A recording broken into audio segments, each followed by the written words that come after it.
Now's the time to be part of the team at Team Toyota.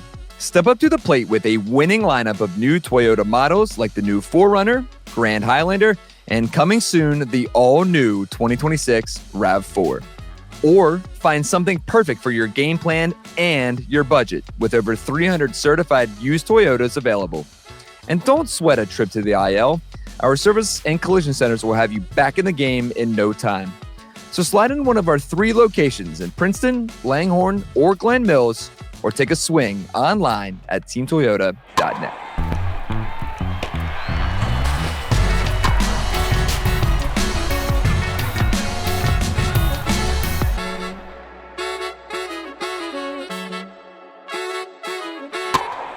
Whoo, boy, do we have a lot to discuss today on the Phillies Talk podcast presented by Team Toyota. Welcome in.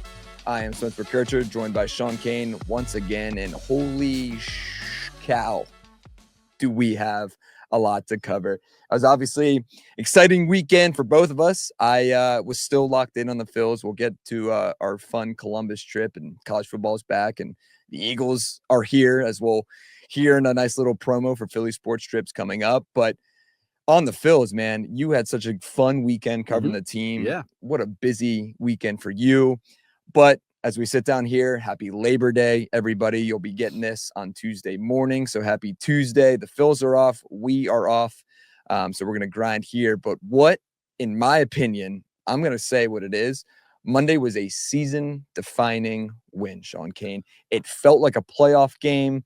I know even Tom alluded to that kind of the weather in Milwaukee, it kind of felt it was a little chilly. You could feel it in the air. And for both teams to come out with haymakers and for this Phillies team to come back and pick up their 80th win of the season in such exciting, dramatic fashion. Yeah. How you feeling? I mean, it's definitely one of the best wins of the season, on the short list of the best wins of the season on Monday in Milwaukee. You mentioned it, 2 best teams. Milwaukee's the best team in baseball. The Phillies are the second best team in the National League. Toe to toe, the Brewers swept them back in May at CBP. So just, a lot going in with the Phillies. Kind of want to make a little bit of a statement, like they were not going to be pushed around by these guys. And for the first couple innings, it looked like they were going to be pushed around by these guys. Yeah. They were down 4-0. Taiwan had a rough outing. They were down 5-1. But then they just keep going. They get within 5-3. Then they take a 6-5 lead. Milwaukee ties at 6-6. Phillies go up 8-6. Milwaukee ties at 8-8. Phillies go up 10-8. They just always had an answer, always resilient, just like they kind of been all season. So great win. I know we're going to get into the particulars of it, but I was just really impressed with the offense because, frankly, after that Thursday night explosion, when Schwarber hits the 4 home runs, they scored 19 runs. They scored a total of 6 runs in the last 3 games of that Braves series. And Sunday night, not great. Obviously going against one of the Braves, Braves rookie pitcher who was having a great year, Hurston Waldrop. But offense, scores 1 run on Sunday night. They go out to Milwaukee, quick turnaround. They fly out there. They get it there early in the morning. They have a day game out there. They lose an hour in travel. Slow start, but really turned it on offensively. I was really impressed with Marsh, with Bader. We'll get in all these guys, but really nice job by the offense, kind of answering the bell, I thought. Rob Thompson said it too after the game. He said he's going to bed after. Yeah, they got to be tired. No doubt. Marsh said it as well. When he was talking to the guys in the booth, they get in late. It's an early game here. It was kind of brought up. I didn't really realize that you and I talked about this kind of weird. They play Monday, have off Tuesday, then Wednesday, Thursday, they finish up in Milwaukee. But Tom mentioned it on the broadcast that I guess MLB and the Brewers kind of wanted to split up. They just played a bunch of games in a row, right? Without an off day. So they wanted to play on Labor Day. They wanted to have an off day at some point. So they're taking Tuesday off, which a weird mid-series off day. Dude, and talking to some of the guys before, even when we went to London, these guys don't like these random off days. So we'll see how tomorrow is, but it's a much needed off day, especially after the 4-game series. With the Braves. I mean, the Phils just played 8 straight games as well in 8 days. Correct? Yeah. Monday, the Mets series, right into the Braves series, right into Monday. Even before that, I guess, with the weekend too. So it's been a bunch of games for the Phils. So a much needed off day for both teams on Tuesday. But you said it. What just a gutsy win. It didn't look good, and you and I have alluded. My confidence in the Milwaukee Brewers is not as high as you. Right. And you looked at me at one point during this game when it was 5-1. You're like, hey. And I was like, look, I don't know what this Brewers team is. Right. I'm still confident that this team, now on Monday, was not confident, but just the fact that they battled in the way that they did, and really, like I said, haymakers galore. Just every time that they responded, the Brewers came right back. But Rob Thompson mentioned it too, and I hope it doesn't get lost. Brandon Marsh mentioned it. Rob again mentioned it as well. But the Bryce Harper home run, to get the guys on the board was really the energy spark that this Phillies team needed, especially off Mizorowski, who was dealing at that point in the game. No, for sure. Like I said earlier, it looked like they were just, again, going to kind of carry over from their series against Milwaukee here, get off to that rough start. But yeah, Harper got him on the board. Turner had a big 2-run triple when it was 5-1 to get it within 5-3. And they just kept scratching and clawing and finally took the lead and then kind of had to take the lead a couple different times. But yeah, no, it was a good win. And yeah, we have, disagreed on Milwaukee in the past. You're thinking, which I understand your point of view. You don't look at this team on paper and think, oh boy, what a juggernaut. Like, we're going to have a tough time with these guys in a playoff series. So I get that. I'm of the opinion that they're just a really good team at doing the little things. They play good defense. They run the bases. They do have good pitching. Woodruff's back now. They got a couple guys that are on the IL. Reese Hoskins is one of them. So we'll see how they do. And they're probably going to finish with the top record. So the NL postseason will go through Milwaukee. They'll have home field if they keep advancing. So we'll see how it is. Well, it'll be interesting to see if it translates to the postseason, because at some point you need some star power, I think, to win. They have some borderline stars on that team, but I understand your point of view. But yes, it was nice to see him come back. I was glad you had the last laugh today. The Phillies came back and knocked off the mighty Brewers. But yeah, just a really good win. A lot of guts. As Dabo Swinney likes to say, bring your own guts. And they did, because they had every excuse after the travel and the tight turnaround and this long stretch and the rough start to the game. All right, you know what? We'll get them on. We'll take a day off. And we'll get them on Wednesday. But to come back, to show that fight that they did on multiple occasions, I just thought was really impressive. Against, because the thing that I was worried the most about the Brewers, because I am not. It is well known that I am not that worried about them. But the thing that did worry me the most was that Brewers bullpen, and they looked human today. They didn't look great. They ended up getting to Uribe late, which he's been one of their most shut down guys coming out of that pen. He allows 2 hits and 2 runs there in the ninth inning. Looked bad. Shelby Miller, he gets pulled out of the game after just kind of a errant throw. But yeah, just for them to come out the way they did. And I think the big thing really, and Rob Thompson alluded to it, and I guess we can dive into it right away, is just the bottom of the lineup coming through. Guys like Brandon Marsh, guys like Harrison Bader. The confidence that I'm seeing out of Harrison Bader right now is incredible. Rob Thompson, Brandon Marsh, they all talked about how much Bader has brought a spark to this team. It took a little bit to get going, but now he's here. But the bottom of the lineup, Marsh down. So Marsh, Bader, Kepler, Sosa, and Stott, they finished with 10 of their 14 hits in this game, including a 3-hit day from Harrison Bader and a 4-hit game from Brandon Marsh. And it is interesting, which we'll dive into maybe right after this. I want your thoughts first on Marsh and Bader and the bottom of the lineup.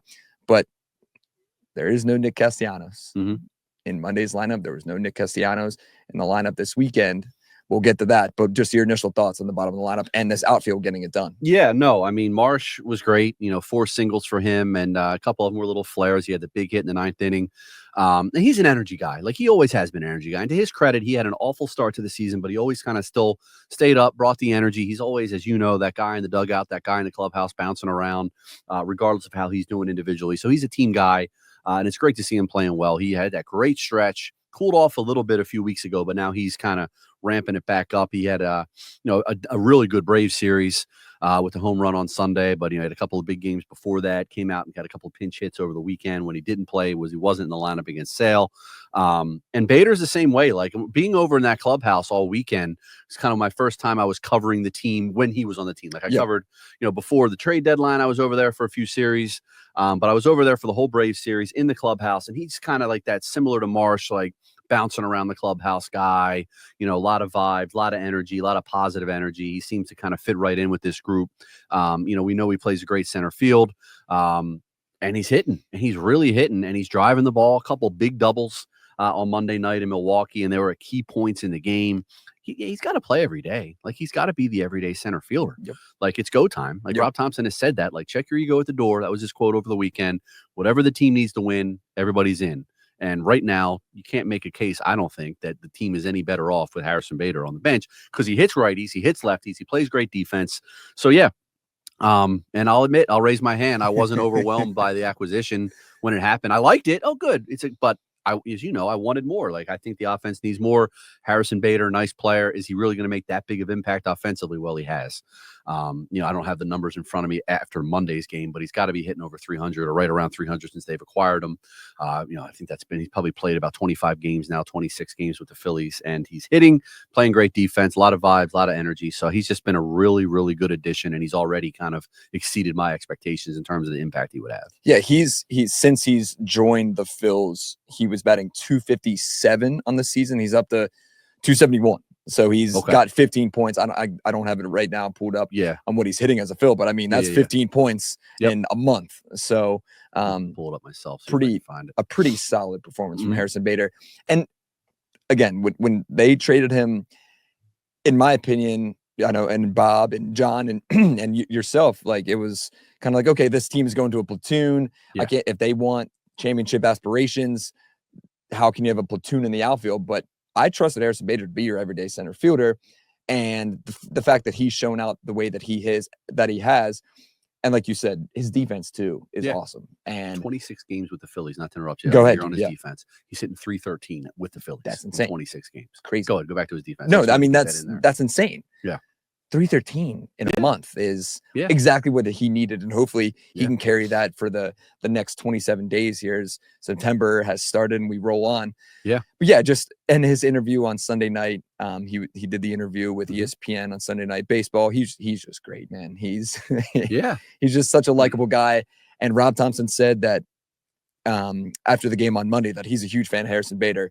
And Carl Ravitch on the ESPN broadcast on Sunday made that point too. He's like, Rob Thompson said that he loves this guy. Right. And Rob kind of then agreed with that sentiment on Monday after the game. And how can you not, after his performance, like you said, just a few big hits to a few big time doubles. I thought he had the one for a homer whenever that was in the 6th inning, maybe. I can't remember when it was, but just an all around great performance. And then Marsh, you just continue. He was so hot. He kind of went to that little valley where he was struggling a little bit, but now he's back. A huge 4-hit game. Just an exciting win. And another guy, Trey Turner, goes 2 for 5. He increases that hitting lead. He has 171 now to Luis Ariza's 170 or 152. And then he's batting 301 so far, which is 1 point higher than Freddie Freeman, who is batting 300. That was part of our September storylines here coming in on Phillies pregame live. So then I was going to ask you a trivia question. The last Philly to win a batting title. You're aware of this. We talked about it on pregame. I believe it was Chuck. No, it wasn't. More recent than Chuck Klein. Okay. 1958, a name we all know and love. It's been 67 years, but Richie Ashburn. Insane. Nobody's won a batting title since Whitey for the Phillies. That's ridiculous. Yeah. Like Jimmy, like the all-time hits leader, never did it. I mean, some of those guys Chase never did it. Yeah. No. Yeah. That's obviously crazy. Guys in the 80s that could swing the bat a little bit, late 70s that could swing the bat a little bit, but no. I feel like that's an unreal trivia. Yeah, I would have not. And Trey's got a chance, like a real good. Obviously, he's leading right now, so of course he has a chance. But just the way he's swinging the bat, he's using all fields, he's driving the ball, coming up in big spots. Like, he is really in a groove. He played on Saturday night again. I know you were in Ohio. Saturday night against the Braves, he walked it off. And I just thought it was his best all-around game. Maybe as a Philly, he had 3 hits, a couple doubles, the walk-off single, stole 2 bags, and I'm telling you, man, defensively, as well as he's played throughout the game. He was joking afterwards. Sanchez was pitching, who throws a lot of ground balls. Yep. And in the first 4 or 5 innings, I think Turner had 6 ground balls to him, including a couple of double plays. In the first, he was getting 2 plays an inning. So he said, I went out to Chris in the 5th inning. It's like, you can start striking some of these guys out if you want. Like, I feel like I'm getting a lot of action. And Sanchez was great because he was laughing about it afterwards too. Like, he's telling me, strike him out. You're my teammate. Come on. And they were all laughing. But Turner talk a lot after that game about his defense and how, not to get off on a Trey Turner defense tangent, but just how he's always felt, especially during his time with the Phillies, that he's been a better defender than he's shown. He's capable of playing better defense than he's shown. It's not through a lack of work. He works with Bobby Dickerson all the time. It's not a lack of effort. He just hasn't been consistent enough in his fundamentals. And he just went on and on about how good it feels to finally be playing at a consistent clip and being the type of defender he thought he always should be. And he can just tell it means a lot to him. A guy that's already gotten paid, making $300 million. A guy that's accomplished. He's won a World Series with the Nationals, All-Star, you name it, batting title already in his career, going for another one. But the defense, he is just really digging in and proud of it. And, it's paid off. Like, he made a couple really nice plays on Monday night. ball in the 8th inning he probably should have made. You Yep. can't make them all. But overall, I think these last couple of months, I think it's objectively he's playing a much better defensive shortstop. 100%. Yeah. And it is. Yeah. He made 2 or 3. Two definitely on Monday night. Made a diving stop, and then the ball up the middle of the 9th just turns and throws and launches. And Bryce made a great play at first with a great stretch as well. But he is, man. It's that the defense was the one thing that's been kind of hindering Trey as a Philly. And I know people are going to be like, oh, well, we had that like costly one that tied the game in the 8th inning there to make it 8-8. But like, I'm still so impressed with his defense and the way it's been turned around this season. Yep. It was funny. I tweeted it out at one point in spring training, and I know we've alluded to it a bunch on the pod, but I would show up every morning there. As soon as I'd get there at 7:30, get there, he's out there with Bobby Dickerson, and there was in the half field, and there was multiple times where they would go at it, dude. Like it felt like father son, like Trey chirping back at Bobby being like, you know what? And like it was great. But that just goes to show that Trey put in so much time and effort to improve that his defense, because he's always been a great defender, in my opinion, at least. But the fact that he's backing it up this year is great. He also had his 7th triple of the season, which, to be honest, I was like, damn, that's a lot. But it's tied for 5th in the National League. Corbin Carroll has 16 triples this season. 16 triples is wild. That's nuts. Yeah. And it's something that he's coachable too. Like a lot of guys making $300 million aren't going to be like, yeah, Bobby Dickerson, let's see. Bobby Dickerson's a great coach, obviously well respected, but a lot of guys aren't going to take that type of, even like the playful ribbing type of deal. So I think that speaks to his personality a little bit. And yeah, man, like I was ready beginning of this year, like we really got to consider moving this guy away from shortstop. We got Stott, who I think it would at the time played a better shortstop. He played there as a rookie when they went to the World Series. So it was something I was really like, I think they need to make this move. But now I think he's proved he can be their shortstop. I think at some point during his contract, he's going to have to move off the shortstop, but I'm not ready to like bang the drum that needs to happen next season or who knows. I think he's still proving that he can play at an elite level. For sure. And he has proved it a bunch this season. And yeah, I think the 301 average even speaks for itself. Dude, there was so much from this game too. I was like, we have to move on here, but just real quick, JT Realmuto. Oh, Jesus. Yeah, that's rough. That's rough, man. You saw the welt on his arm after he got hit by the pitch. The bruise was already there. Crazy. And then for like the 4th time, at least in the last like 2 or 3 seasons, he gets one right where it hurts. Yeah. And I'm glad he like bounced back and was okay. Right. But man, like that one was arguably worse than the one that he had this season where it was that long delay, which obviously take your time, JT. Yeah. Ruben Amaro called him maybe the toughest person on the planet. Which, how far be it from Ruben to get lost in the hyperbole of the toughest guy on the planet. But, definitely up there. Yeah, definitely up there. He's a tough guy. I would say definitely one of the toughest guys in baseball. I don't know about the world, Rube, but no, he is. And that was, he stayed in the game, of course. And he was part of that 9th inning rally. Like he had the check swing. You could argue whether he checked or not, but he got on base. He drew the walk. But yeah, no, and we can get into the roster moves too. But now they have 3 catchers. Come on out. We got a 3rd catcher on the roster. Before we get to that real fast, because let's just wrap up this game. Yeah. No, yeah, sure. The bullpen, Taiwan, good, not great, kept him in the game. According to Rick Vitalico. Yeah, according to Rick, kept him in the game. 4 innings, 7 hits, 5 runs. Earned. Yeah. Okay. Hopefully that's back-to-back starts where Taiwan is now allowed 17 hits in 2 straight starts combined. 6-man rotations coming, which I think will be. Well, and again, roster moves. There's so much to hit on, but good for Taiwan is what I was saying. Good to Taiwan. Yeah. And this bullpen only allows 3 hits. Robertson allowed 2, which he was cruising until we said he had a 2-2 count there when when the ball gets Churio fouls it off JT right into JT's. You know what? Yeah. And that kind of led to the 2 runs that tied the game because David just kind of lost it because he was great on Sunday. And Turner probably should have, if not made that play, knocked it down, keep it to 1 run. Correct. So I can't get on David Robertson too bad. Not poorly for that outing. But no, other than that inning, the bullpen was terrific. Tim Maza, I know we'll get into the roster moves, but great. That was a good debut for him. Strom looked good. Duran looked good at the end of the game. I mean, everybody top to bottom. Daniel Robert got in the mix a little bit. So no, I thought the bullpen was great because Taiwan put him in a hole, and the bullpen I think did a great job of keeping Milwaukee where they were for the most part and let the offense chip away. Alvarado came in the game, was a little dicey. But no, I think across the board for the most part the bullpen was good, which was nice to see because Sunday night, they didn't hit, but they're still up 1 run in the 8th inning. Yep. And they got Kirkering coming in who for all intents and purposes, has been one of their best guys all year. Correct. And he just didn't have it. That was brutal. No. Banks did a great job limiting the damage. Correct. Then Alvarado comes in the ninth, tie game. All right, let's get to the bottom of the ninth, give him a chance to walk it off, and he gives up the 2-run homer. So it was nice to see the bullpen mostly on Monday night kind of answer the bell a little bit. That they did. And it was just a great performance from that bullpen. They needed that. That's what kind of kept them in this game and allowed this offense to do what they do. So to transition to all these roster moves, the guy that scores the go-ahead run. Welcome back, baby. Welcome back. But again, that's such a great call from Rob Thompson. We kind of questioned, it was like, okay, this game's 8-8. You take Kyle Schwarber out of the game, who did finish the game over 4. Yeah. But you put Stubbs in. I don't think Schwarber scores that. I mean, we've seen the speed from Kyle Schwarber this season, but Stubbs, I mean, he scored standing up on Marsh's base hit there in the 9th inning that gave the Phillies a 9-8 lead.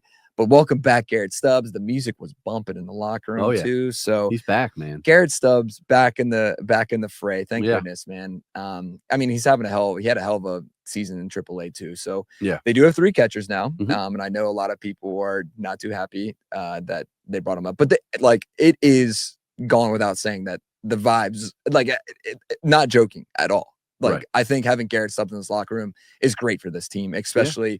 We've seen what they can do in September and October, and Garrett Stubbs has been a part of that the last 3 seasons. So to have him back, kind of getting everything back together, he's so well loved in that locker room, and I know he loves everybody else in that locker room as well. So Garrett Stubbs is back. Tim Maza, as we said, back on this, or not back, but he's on the roster now. Which I thought was a pretty good pickup, and because you need another lefty out of the pen for sure. And I think adding Maza does that, and then of course the big signing is Walker Buelher.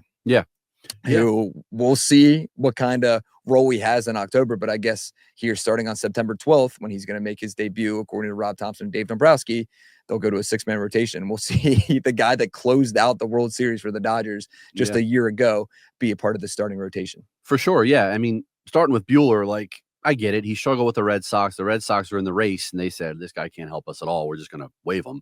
But I get taking a flyer on him. It's going to cost the Phillies a little less than $1 million.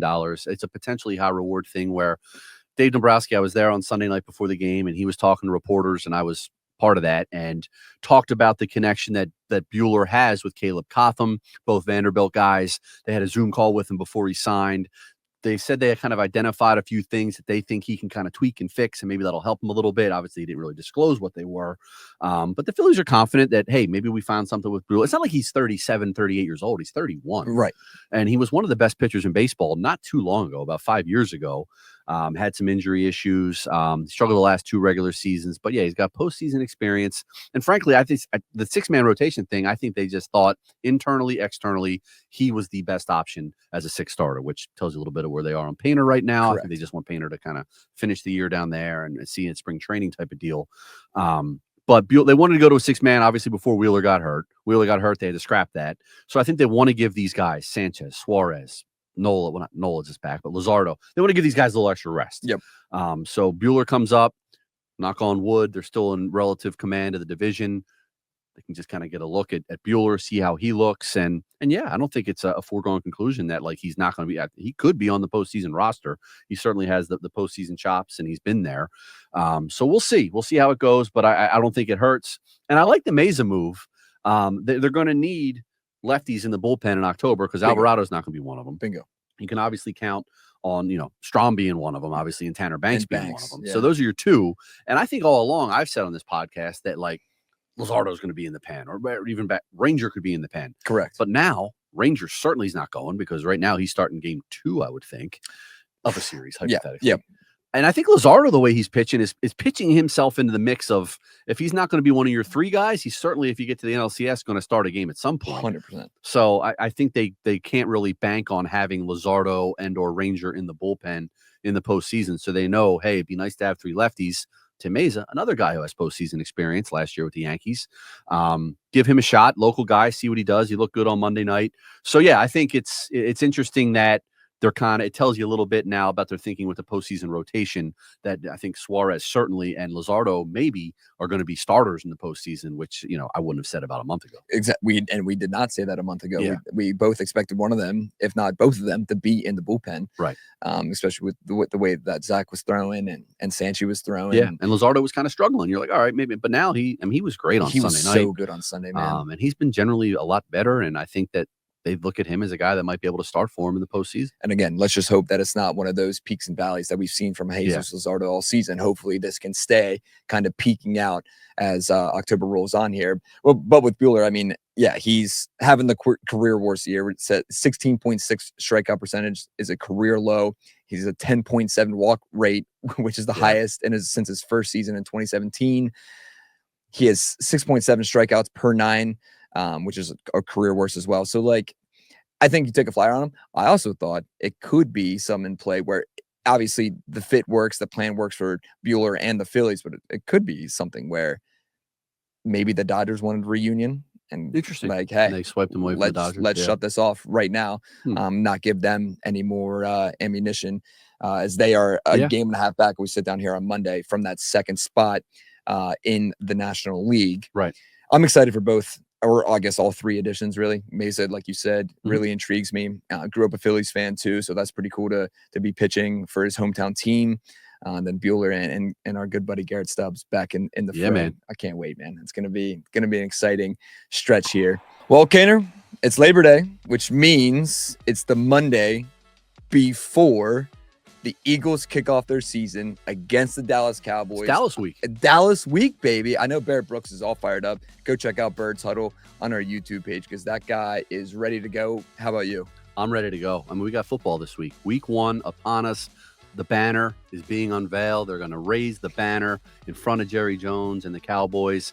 And then next week, you get a Super Bowl rematch in week 2, man. They go right into it. Can't wait. Cannot wait. I can't believe we made it. And we made it, Eagles fans. And don't forget to join NBC Sports Philadelphia and Philly Sports Strips for the ultimate fan experience. Lock in your spot today and be a part of the Birds Takeover in Kansas City the weekend of September 13th through the 16th. We've been talking about it for a while now. It is quickly approaching. Book now. Now let's go to the chaos of the weekend. I felt so bad on Thursday. I worked Thursday night, but I was at my buddy Will's house, kind of working from home. And like I said, we were going to get up at 5 a.m. and leave Friday to head to Columbus. I didn't get done work till about 3. Shout out to Kyle Schwarber. Anything happened on Thursday night? Oh, Kyle Schwarber, 4 home runs, almost a fifth. There was a big game. And I thought about it. I was like, we should probably do an emergency pod, but there was just no way to do it. But what a night and what a series for the Phillies too. To bounce back after the sweep or getting swept by the Mets that week where they just did not look competitive. We sat here, we talked about just the change of emotions too. Yeah. But for them to come back and take 3 or 4, really probably could have had a 4-game sweep. Yeah, but I think 6 outs away from a sweep. I think everybody in the locker room was pretty happy. Yes. With taking 3 or 4 even after Sunday's loss. But I mean, where do you want to start, dude? You were there covering the game. You did great work on NBCSportsPhiladelphia.com. But I mean, that night on Thursday night, they have 7 home runs, ties a franchise record. Kyle Schwarber has 9 home runs or 9 RBIs, 4 home runs. Yeah. Definitely should have had a 5th home run, but that's here nor there. But just your observations from Thursday, even all the way to Sunday. Yeah, no, it's remarkable that Thursday, the guy that he was coming to the plate, and every time you're like, he's going to hit a home run. It's insane. And here comes the 4th one. Then I had no doubt he's going to hit a 5th one, especially with Vidal Brujan on the mound, who just allowed him a 57 mile an hour. And like Schwarber said afterwards, like I knew, like I just am not good against position players, which I get, like because even when these guys take batting practice, these BP coaches, they're throwing the ball in there. They're not just lobbing it in. So correct, you don't see that as much. So that was, it would have been awesome to have 5, but no, 4 home runs is wild. Like Marsh had 4 hits on Monday. Oh, that's a great game. What a hell of a game. Yeah. 4 home runs. Just crazy. And you mentioned it. They had 3 more. Harper had 1. Kepler had 1 that night. JT hit 1 as well. Yep. So just a wild game. And to see Schwarber did what he did was great. Which, speaking of that, sorry to interrupt, like the 4 home run thing, I didn't realize that there's less 4 home run games than there are perfect games. And there's only like 27 perfect games of all time or something like that. 21 4-hit games. And now 4 of those, almost a quarter of them, or almost 20% of them are Phillies. Pretty sweet. Yeah, like Ed Delahanty. Yep. Ed, Shout out. 1800s. Shout out. Ed, we all know about Wild Man Ed. And then Chuck Klein, Michael Jack, and now Schwarber. Kyle So those three are Hall of Famers, and I think Kyle's on that path now too, believe it or not. Which is he's going to put up numbers in his career that I think are going to warrant serious Cooperstown consideration. But very cool. His batting helmet, everything is already in Cooperstown. Pretty sweet. Awesome way to start that series. And then, Friday night, they kind of scrapped out a win. Saturday night was a great game, too. That was the Turner game that I already talked about. And then, unfortunately, they couldn't finish it off Sunday. But, after that Mets series, we did a podcast after that last one. We said 3 out of 4. Mm-hmm. And that's what they did.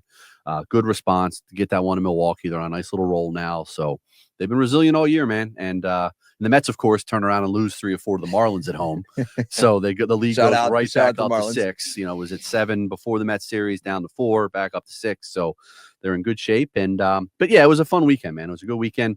The one thing, the other big story of the weekend was Nick Castellanos. That's what on just about to get to. Yeah, on Friday. He played on Friday night. And starts in right field and makes a nice throw, to the plate to cut down Matt Olson in a big spot of the game. So he comes out afterwards. Offensively didn't do a whole lot, but he comes out afterwards and talks, to the media, which I was there for. And, those guys, like, they can say they don't want to talk. So, but he clearly agreed to talk, and he comes out. Is that the game? Did he get pulled out? Yes. Okay. In the 9th inning, Friday night, he was removed from the game, which is another side story. He was removed. He batted in the bottom of the 8th, walked. And then somebody flew out to end the inning, and they're running with 2 outs. So, like, by the time the catch was made, he was, like, past second base. So Paco, the first base coach, Paco Figueroa, who also coaches the outfield, was the one to tell him. Because that was the first time he was removed for defensive purposes since Miami in June. Yes. When they had the big blow up, he got suspended. And Paco was the one to tell him that he was out of the game, not Rob, because he's on the field. Rob's not going to run out on the field and, hey, Cassie, you're done. But So Paco told him that, which Nick revealed afterwards, which came off as, I don't know, Nick intended it to come off this way, but it sounded like, oh, Rob didn't even have to tell me. He had Paco tell me, like, no, the reason it happened is because of the logistics of it. He's out there on the field already. Nick's waiting for somebody to take his glove out to him and go back to right field. He's not coming back to the dugout to talk to Rob. So that's why Paco told him, no, man, you're out. And then that was that. So he explained that Nick did on Friday night, and Rob Thompson was asked about it Saturday and kind of explained the whole situation. And Rob was great on Saturday. Like, Nick's frustrated. He wants to play. I wouldn't respect a guy if he did want to come out of the game or did not want to play. But Nick, for his part, on after the game Friday, just very short answers. You can tell he's annoyed. Has it been a big adjustment at this point in your career? Going from an everyday guy who played every game last year and has been in the league for 12, 13 years and has been an everyday guy to now being part of this outfield rotation. Yes. How difficult has it been? Very difficult. How do you deal with it? The best I can. I'm just like rapid fire. I'm just trying to think. I can't ask him a yes or no question. He's just going to say yes. Dude. So how difficult? It's been very difficult. How have you dealt with it? The best I can. And, it is what it is. He's not happy. But as Rob says, check your ego at the door. And Rob was asked, is Castellanos capable of checking his ego at the door? He's like, absolutely. He's capable of doing that. He just wants to play. He's frustrated. So interesting. But despite all this, he's still not hitting, man. Like, his numbers since the break are just really bad. And the other guys are. Like, we saw what Marsh is doing. We've talked about Bader at length. Kepler's giving him bigger at bats. He had a home run on Friday night, banged up his shoulder, Thursday night, then banged up his shoulder Friday. That's why he was out of the lineup on Sunday. But I don't know. I think objectively, if you have to look at the Phillies' best outfield right now, what would you say? I mean, it's obvious. I think so too. Marsh, Bader, and Kepler. Again, think about saying that a month ago. Yeah.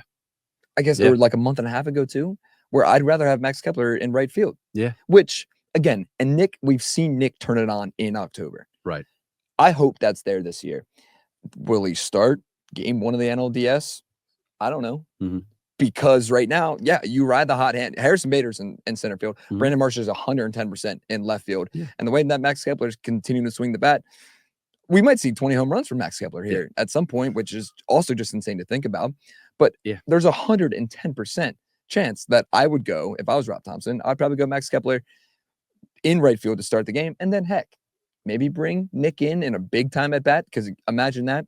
Yeah. At the bank, it's rocking. You're down a run, and Nick comes up to the bat and comes through with an RBI double, 2-run home run, whatever it is, to give the Phillies the lead. That wouldn't surprise me if that happens. But as of right now, I think, there's no reason to not stick with the hot hand, and we've seen Rob Thompson do that.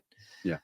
it is such a intriguing storyline. And it's a really good defensive outfield. Like those Correct. are 3 really good defensive outfielders, man. 100%. And that counts in the postseason. Like that can make or break you. Like somebody running down a ball in the gap or, covering, whatever the case may be. Just the metrics will point it out that those 3 guys are your best defensive outfield. They cover more ground. They get to more balls. And again, that could cost you a playoff game or not cost you a playoff game. So that's the tiebreaker. I think they have to look at the defensive alignment too. For sure. It is just an insane storyline that the Phillies are going to have to look. I'm looking since July 1st, he's batting 193. Yeah, that's 2 months. 2 months of 2 months, 193. man. That's not a short sample size. That's a third of the season. Yeah, he only has 3 doubles, which I feel like we've seen Nick. Oh, his career, he's a doubles machine. Exactly. He only has 3 doubles since July 1st. Yeah. And that is 46 games, only 6 home runs, only 16 RBIs in 46 games. Yeah, it's just not going to get it done, especially with what this team has and is expected to do once Red October comes around. Oh, man, what an intriguing storyline. And then, of course, there was a lot of talk on Twitter about him. He scores the winning run on Saturday after Trey's walk-off, slides home, and then he walks right to the dugout, doesn't really go and talk to or celebrate with the team. And Kyle Schwarber, you heard it on the hot mic. I believe he said, "F yeah, you big idiot, F yeah," to Trey Turner, which was really cool. Yes. But Nick doesn't go out there to celebrate.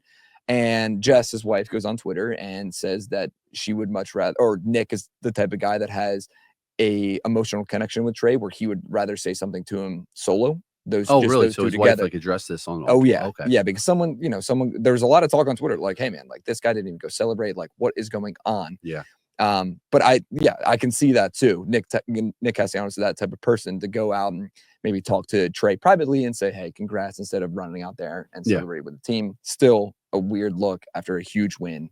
And and to defend Nick, he did, when he got on base before that, he got drilled. Right. Like it looked like wrist, forearm area. Like he was slow getting to first. Like they came out to look at him. I thought, oh boy, that could have. So he probably wasn't feeling great either. Maybe he wanted to get back in and get checked out. I'm not going to read too much into how he celebrates or doesn't celebrate. Exactly.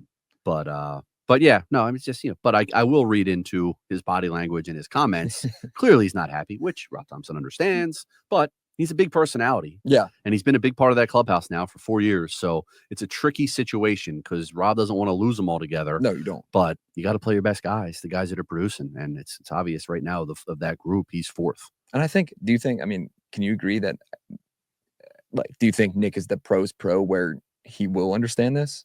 Yeah, I mean, he's trying to. It's just tough. It's tough. It's definitely tough. That's how these guys are so good. They have those egos, which are a good thing, and they think very high, the confidence in themselves. And he's proved it. Oh yeah, 100%. 900 RBIs. He's got almost. I think his next home run will be 250. Yep. He's an all-star. I'm not trying to diminish what he's. No, 100%. No, I just think at the moment he's not producing, and they're trying to win a World Series. But yeah, no, it's tough. It's super tough, and I get it.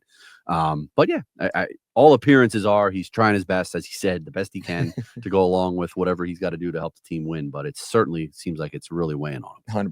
100%. A fun storyline to follow here with 27 days left in this season before Red October. The last thing I'm going to get to, which again, your September storylines were great and Phillies pregame live.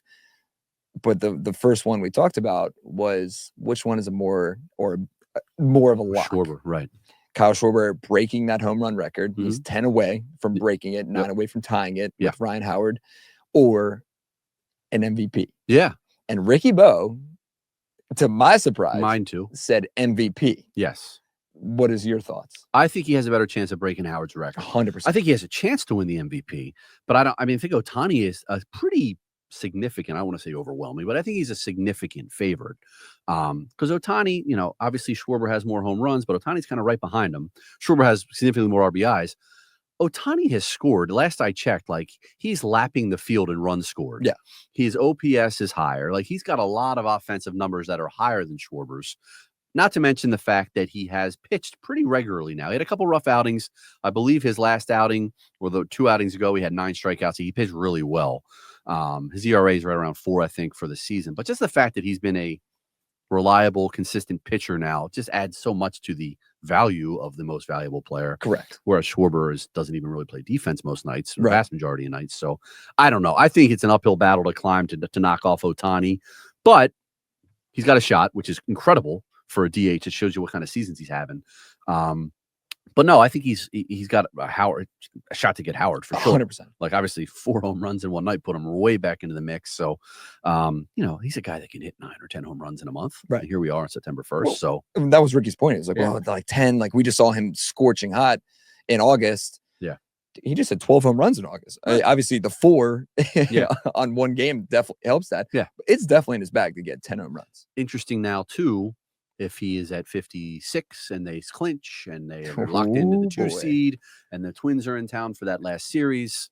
I mean, I don't think the odds of him getting hurt as a DH probably, I think Rob Thompson goes for it clearly, but God forbid. not up really and in. Saquon risk injury. You Right. don't want to hold him out because I think you let Kyle hit, but God forbid an up and in and like, oh God. I know. It's And a there's scary nothing, thought. yeah, for sure. So, but I think I give him a 50-50 chance of getting Howard. I think so too. I give him about a 20% chance of winning the MVP. You mentioned Ohtani has 124 runs scored, leads Major League Baseball by Yeah. 14. Yeah. Aaron Judge is in second with 110. Kyle Schwarber is fourth with 96. Yep. But still, that's And he's got Schwarber in OPS by a little bit. And he's right there in home runs. Obviously, he's got a better batting average. It just whatever category you look at. My point is, offensively, give or take, you can go either way, depending on what category you're looking at. yeah. He has a 43% or point higher OPS than Kyle. That's a pretty big lead. But RBIs, I mean, the fact that Kyle Schwarber has yeah. 119 RBIs to lead Major League Baseball is insane. Mhm. And 49 dingers. I mean, what Rob has to do is go to a 7-man rotation. Let Schwarber take the ball. Sure, get him out there. Ohtani can do it. This guy can do it. Instead of Stubbs You out know? there at some point, if they're getting blown out, throw Kyle out there just to see if he can get his Kyle's ERA. pitching numbers better than Ohtani's. Then what are they going to say? Yeah, You come have to on. give No? it to him. I mean, but again, and I think I've said it on previous podcasts, if the MVP award is the most valuable player, I mean, yes, Ohtani is very, very, very valuable to the Dodgers, but are the Phillies at which is just an insane thought. No. Are the Phillies at where if Kyle Schwarber's not having 49 home runs and 119 RBIs on September 1st? I don't know.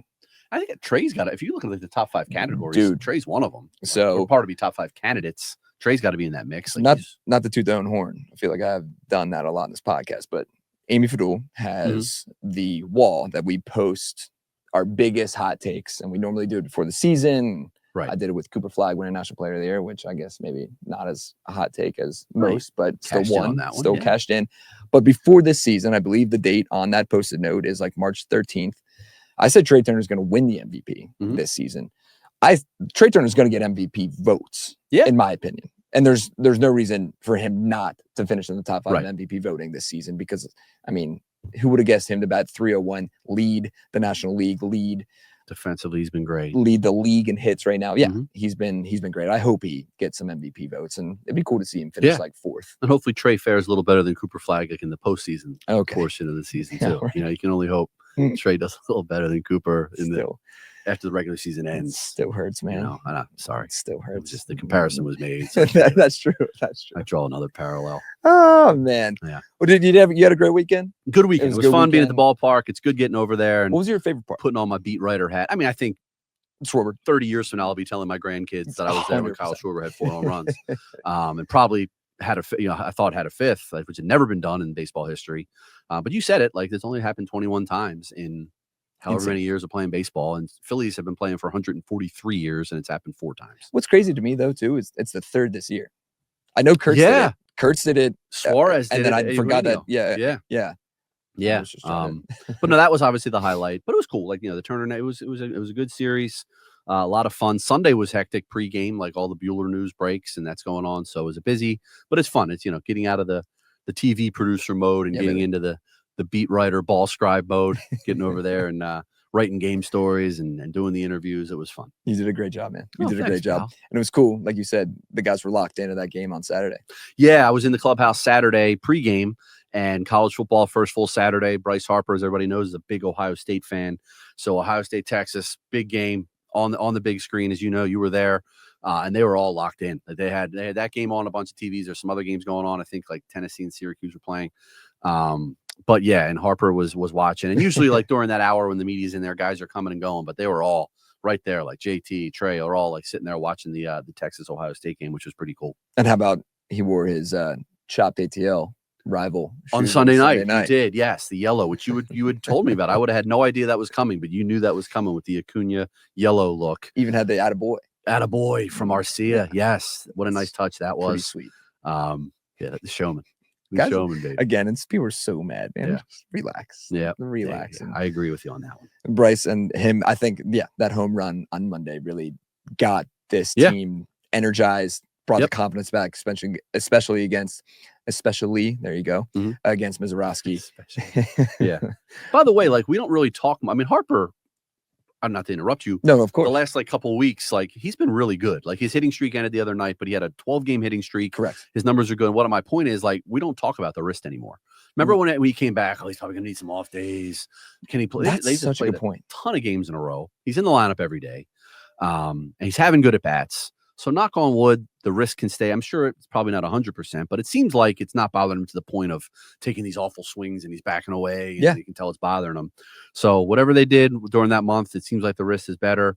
Maybe they get that 2C. They can take a week off before the NLDS and get him even healthier. But that's been a big relief, I think, because I thought when he came back, oh boy, it's gonna be something that's gonna be an issue the rest of the season. He's just gonna try to play through it, and he's not gonna be himself. But he's really produced well, and it seems like he looks on the surface. He looks pretty healthy. Yeah, because there's a lot of talk. Well, he hasn't had a clutch hit in a while. Dude, the last 15 games he's been 350. The last 30 games he's been 277. Bryce Harper's still doing Bryce Harper things. Yep. Whether it's not as prolific as it has been previously, but again, it's September. We've seen Bryce heat up. This is his time. I have no worries on him not getting ready to go before Red October and in Red October. So, yeah, man. All right. Yeah, my voice is still shot, so I need to go drink some tea here. It was a fun weekend. Good to be back, though. And now we have a long stretch here where it's going to get fun. 2 more with the Brewers. Yep. Then we'll have Miami for 3 games down in Miami, and then you welcome the Mets back into town for a huge 4-game series. And the Royals. And then they're out west. And I hope by Monday, a week from today, or I guess if you're listening to this on Tuesday, 6 days from then, I hope that it's like a 10-game lead with that 4-game series with the Mets coming to town, because that's a huge series. And like I said at the top, I think this was a season-defining win. And if you can take even 2 or 3 from this Brewers team, who's the best team in Major League Baseball, the confidence should be ready as you bring the Mets into town after the Miami series. Yeah, so I agree. And I think that Mets series, the way they have it lined up, will be Nola, Ranger, Sanchi, Zeus. Let's go. So there you go. There's your 4 guys against the Mets, including all the 3 lefties going against the Mets too. So time to rock. Yeah, I think that they got that lined up the way they want it to, and that's gonna be a big series. But hopefully they're in a good spot going into it, and this time they kind of stretch it rather than let them back into it like they did last week. Correct. And the bank is going to be freaking rocking. Yeah, man. For that. So, all right, we're getting out of here. It's late night on a Labor Day. Yeah, shout out to the Phillies for playing a 3.5-hour baseball game. Labor on Labor Day. Labor on. Correct. Yeah. So we're getting out of here. Thanks for listening to the Phillies Talk podcast. We will talk to you guys hopefully after this Brewers series, if not in the middle of that Marlins series. And hopefully we're still riding this high after a great win on Monday nights. For Sean Kane, I'm Stubbs McKercher. Thanks for listening. We'll talk to you guys soon.